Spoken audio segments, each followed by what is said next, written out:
Les enfants de Dieu sont appelés à être les représentants du Christ, à manifester au monde la bonté et la miséricorde de leur Sauveur. Comme Jésus nous a révélé le caractère du Père, ainsi nous devons le révéler lui-même à ceux qui ne connaissent pas son tendre amour et ses compassions.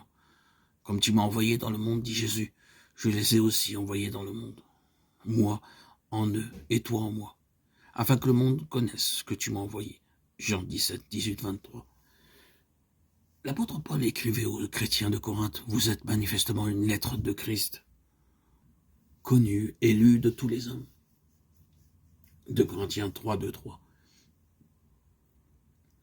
En chacun de ses enfants, Jésus envoie une lettre au monde.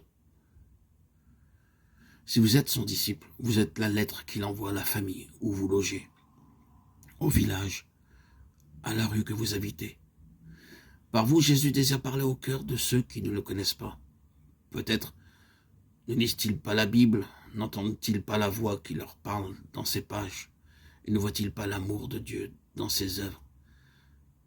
Mais si vous êtes un véritable représentant de Jésus, il est possible que, par vous, il soit amené à comprendre quelque peu sa bonté, à l'aimer et à le servir. Les chrétiens sont comme des phares placés sur le chemin du ciel. Ils doivent réfléchir sur le monde, la lumière qu'ils reçoivent de Jésus-Christ. Leur vie et leur caractère devraient être tels que d'autres puissent obtenir par eux une juste conception du Sauveur et de son service. Si nous le représentons fidèlement, nous ferons paraître son service attrayant, comme il l'est en réalité.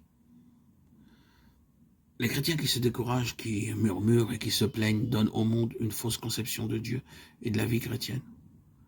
Ils font croire que le Seigneur n'aime pas voir ses enfants heureux.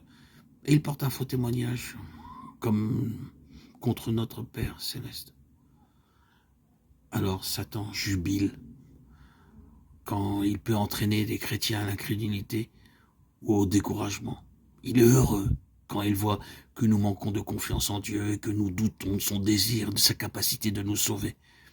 Satan aime à nous faire croire que les dispensations divines nous porteront préjudice. C'est son œuvre de nous représenter le Seigneur comme dénué de miséricorde et de compassion. Il dénature les faits et remplit les imaginations de notions erronées au sujet de Dieu. Et nous nous arrêtons trop souvent aux caricatures de Satan au lieu de chercher à connaître le vrai caractère de notre Père que nous déshonorons par notre manque de confiance et nos murmures. Satan s'efforce toujours de représenter la piété sous un jour sombre et désire faire paraître la religion pénible et fastidieuse. Aussi, quand le chrétien présente dans sa vie le christianisme sous ce faux jour, son incrédulité confirme le mensonge de Satan.